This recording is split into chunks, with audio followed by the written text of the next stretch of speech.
Aí a cultura industrial e a cultura e a indústria da cultura. Isso eu vi que teve 14 perguntas nos últimos, sei lá quantos anos do Enem.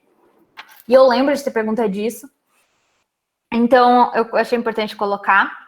A indústria cultural é um termo que foi desenvolvido pelo Max Horkheimer e o Theodor Adorno. O termo é usado para designar o modo de produzir a cultura que foi adotada principalmente na virada do século XIX para o século XX. O que aconteceu na virada do século XX? Fordismo. Ou seja, eles se inspiraram no Fordismo. Eles pegaram a ideia do Fordismo de produção em massa e falaram: e se eu fazer isso, mas com filme? E era a ideia deles. Fazer uma coisa que era produzida rápida e para alcançar o maior número de pessoas possíveis. O avanço tecnológico permitiu que a cultura fosse produzida de forma rápida, destinada ao consumo rápido, sem a necessidade de pensar ou fazer conexão com outras obras. A arte passa a ser destinada ao consumo rápido e, consequentemente, ao lucro. A produção cinematográfica marca o início dessa indústria de cultura. A produção de filmes deu um início a um processo de produção mais rápido e dinâmico, pronto para o consumo, e que poderia ser apresentado para um número muito grande de pessoas diversas vezes ao dia, ou seja, cinema. Você coloca a sessão 5 vezes por dia, coloca o povo para assistir, você está gerando lucro. E essa era a ideia, era atingir o maior número de pessoas possíveis.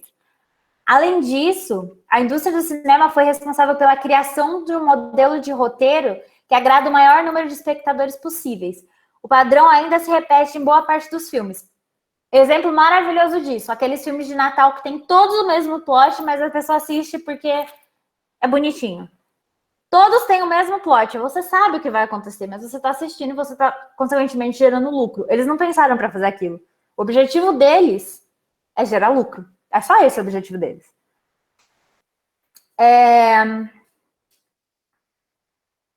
Além disso, a indústria cultural também foi responsável pela padronização do modelo de vida que devia ser seguido e copiado pelos espectadores. E esse modelo de vida que era vendido também buscava um lucro. E muitas empresas se associaram aos produtores de filme para que pudessem aumentar a venda dos seus produtos. Isso também ainda acontece. Foi uma coisa que começou na virada do século XIX para o século XX e é uma coisa que a gente vê até hoje. Muitas vezes em novela a gente vê propaganda de Natura, propaganda de coisa, propaganda de perfume dentro da novela porque o personagem está usando. Ou a gente está vendo série, a pessoa está dirigindo um X carro. Isso é uma propaganda que a empresa faz uma parceria com os roteiristas, os diretores, a indústria do cinema ali, para que eles possam colocar aquilo ali. Putz, se aquele personagem muito rico... Exemplo, Crepúsculo. Na época que eu era fã de Crepúsculo, eu queria muito um Volvo. Eu queria muito um Porsche. Eu ainda quero muito um Porsche, mas eu queria muito um Volvo. Porque o Edward tinha um Volvo. Então, na minha cabeça, fazia muito sentido. Então, isso é uma maneira de você colocar aquilo ali de uma forma que as pessoas estão consumindo e inconscientemente elas querem. E a indústria da cultura sabe muito bem o que eles estão fazendo. E o objetivo deles é esse. Que vocês queiram consumir aqueles produtos. Quantas vezes eu já não comprei alguma coisa porque eu vi na TV e eu falei, nossa, quero. Isso acontece. A cultura em massa vem com a indústria da cultura e é o produto mais significativo que vem dessa indústria da cultura. Nada mais é produzido no conjunto de... Nada mais é essa cultura em massa do que o conjunto de todas as formas artísticas e expressões culturais produzidas com o intuito de gerar lucro e estimular o consumo de produtos. Seguindo a lógica do modelo capitalista, a cultura em massa tem a intenção de padronizar e homogeneizar o gosto para as produções, para que as produções possam ser consumidas pelo maior número de pessoas. Todos os produtos de cultura de massa são, portanto, padronizados para o consumo imediato e devem gerar lucros, ou seja, os filmes de Natal que eu falei antes. E essa disseminação desses produtos é feita a partir dos meios de comunicação em massa, ou seja, cinema, rádio, televisão, jornal, revista. Não é só pelo cinema atualmente que a gente vê essa cultura em massa sendo disseminada, não, isso acontece em todos os lugares. Todo lugar que existe uma mídia, eles podem passar essa ideia da cultura em massa. Tá ficando muito do bem cortado, né, meus slides, mas tudo bem. A característica da indústria cultural, as características principais. É a criação de conceitos e características que sejam capazes de influenciar o modo de vida dos consumidores que estão consumindo aquilo, daquela arte. A propaganda e a venda de produtos através da associação entre marcas e produtos de filmes, novelas de rádio ou outras formas artísticas. Conteúdo feito para o consumo rápido. Processo de produção que busca o lucro e o grande consumo das massas.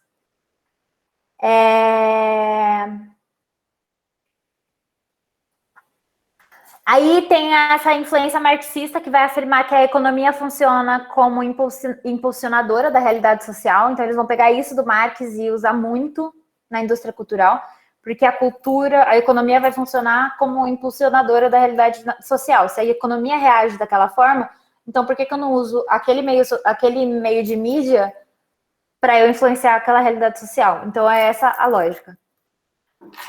Os avanços tecnológicos que garantiram a produção e a disseminação rápida das obras produzidas é muito importante para a indústria cultural. A democratização e o maior acesso aos conteúdos produzidos. No ano que eu fiz Enem, a minha redação, acho que foi 2014, 13 ou 14, acho que 14. O tema da redação foi sobre a TV e como as propagandas influenciavam as crianças. E isso vem da indústria da cultura, da propaganda em massa. Então, assim, vem daí. E é uma disseminação rápida das obras produzidas. E ela é democrática, porque todo mundo tem acesso. A maioria das propagandas passa em TV aberta. Propaganda de brinquedo, muitas vezes, passa em TV aberta. Ou o que a gente vê mais hoje em dia é as propagandas que são veiculadas com um objetivo em mente, ou seja, se você está assistindo um programa de criança, eles vão passar propaganda de coisas de criança. Se você está assistindo um canal de TV mais adulto, eles vão te passar uma coisa mais adulta, e por aí vai. E o retrato, e a última característica é esse retrato do sistema burguês de produção e, consequentemente, a dominação que eles usam para dominar as outras classes. Porque a gente quer chegar naquilo ali que a gente vê no filme. Por que aqui no Brasil a gente vai comprar coisa de Natal e tem neve em todo lugar, nos enfeites de Natal? Porque o cinema americano fala pra gente que Natal tem que ter neve.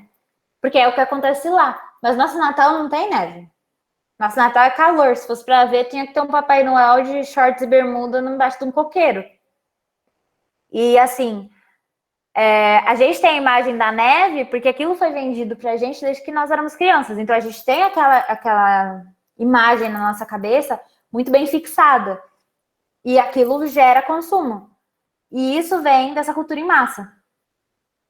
E é o retrato do sistema burguês de produção que, consequentemente, usa para dominar as outras classes, porque você tem ideia que é ali onde você quer chegar. E isso também é uma influência marxista. Aí, nós vamos para a ética e moral. Ética e moral, acho que a Gabi falou sobre para vocês, porque sociologia e filosofia estão muito juntas. Mas eu quis reforçar. Primeiro a gente tem a moral. A palavra moral vem do latim mos ou mores, que significa costumes. A palavra ética e moral são sinônimas e elas vão corresponder à mesma ideia. A moral é uma espécie de conjunto de hábitos e costumes de uma sociedade. A moral, em geral, faz-se de acordo com a cultura de um local em um determinado espaço de tempo. Normalmente, alguns elementos da sociedade influenciam na moral, como a religião, o modo de vida da sociedade, o acesso que essa sociedade tem à informação, e o uso que as pessoas têm daquele determinado recorte social fazem dessa informação, o que eles fazem com aquela informação que eles estão recebendo. A moral normalmente é exposta sobre preceitos e muitas vezes expressa normas de proibição e permissão. Devido ao caráter cultural e subjetivo da moral, algo que é permitido em uma determinada moral pode ser proibido em outra. Ou seja, muitos países islâmicos permitem você apedrejar mulher adúltera. Aqui não pode. Graças a Deus. Então, assim, são essas distinções que são feitas através da moral. Para lá, eles não acham estranho. Isso não quer dizer que a cultura deles é inferior à nossa. Não existe cultura inferior. Nenhuma cultura é inferior à outra. Que era o que os europeus faziam que as pessoas acreditassem durante a escravidão e esse sequestro das pessoas negras da África que trouxe essas pessoas para cá. E mesmo da comunidade latina, da comunidade aborígene da Austrália, não existe uma cultura inferior. A cultura tipo, branca europeia não é superior. Não, todas as culturas são iguais, elas só são diferentes.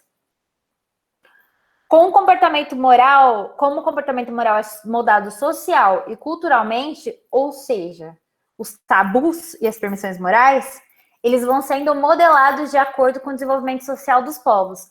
Nesse sentido, vários traços do comportamento humano vai se modificar porque eles são relativos. Exemplos de moral. Normas de conduta em relação ao sexo e à sexualidade. Muitos países vão proibir que pessoas transem antes do casamento. Um país proíbe se descobrir da crime da cadeia. Muitos países proíbem casamento LGBT, ainda, em pleno século 2020. Mas eles proíbem. E isso está na moral deles. É errado quando a gente fala do ponto de vista dos direitos humanos? É errado, mas isso está na moral deles.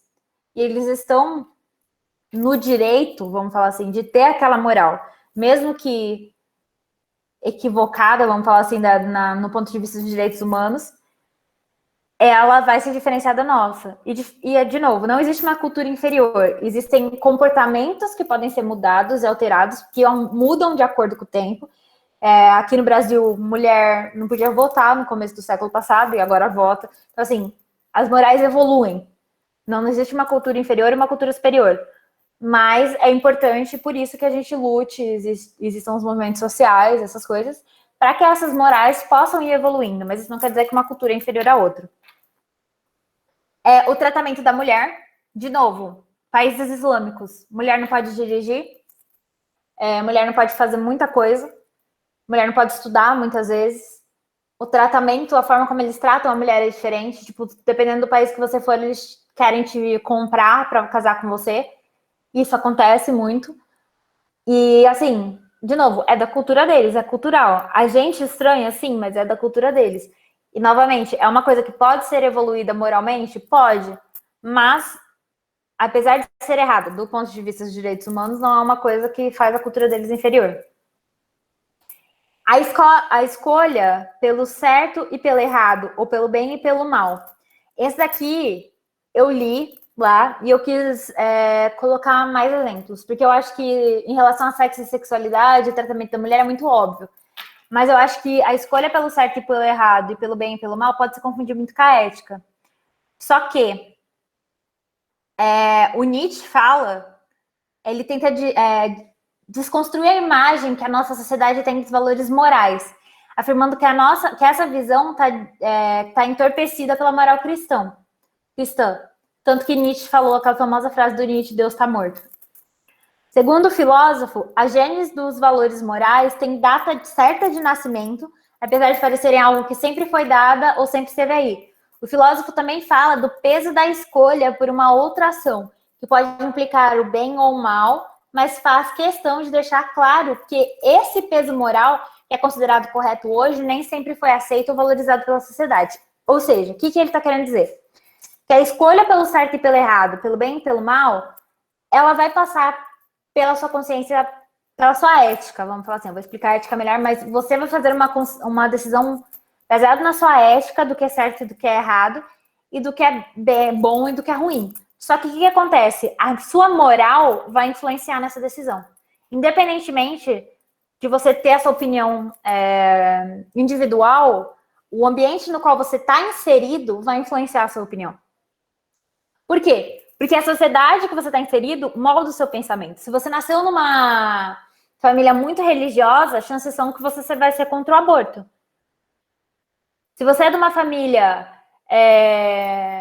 extremamente, de uma família do norte da África, de uma tribo pequena que faz sacrifício com animal, ele não vai achar errado, eticamente, ele não vai achar mal ou não vai achar errado matar um animal. Por quê? eticamente ele tomou essa decisão, sim. Só que a moral, a sociedade que ele está inserida, fez com que ele tivesse aquela pré-concepção. Então, assim, por que ele fala que a escolha pelo certo e pelo errado, pelo bem e pelo mal, está incluído na moral? Por quê? Porque depende do ambiente que você está envolvido. As suas vivências e o ambiente que você está inserido vão influenciar na sua ética. Você não faz a sua decisão sozinho. Por mais que você queira fazer sozinho, você é a construção do ambiente que você vive. Você não vive, não é quem você é sozinho. Você não virou quem você é sozinho. Você recebe as influências do exterior. Agora a ética. A ética deriva da palavra gregos ethos, que quer dizer caráter, e ela é utilizada para representar os modos de agir de uma pessoa, ou seja, suas ações e comportamentos. Uma variante do ethos é a palavra ethos, que é o que a gente mais vê quando a gente fala de ética, que significa costume. Então, assim como mores em latim significa costume, ética é ethos, em grego vai significar costume também. São só origens diferentes de palavras diferentes. Então, elas são análogas, elas são iguais, vamos falar assim. Ela tem significado igual.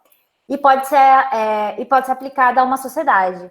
Ética é o que diz respeito à ação quando ela é refletida e pensada. A ética vai se preocupar com o certo e com o errado, mas não com um conjunto simples de normas de conduta como a moral.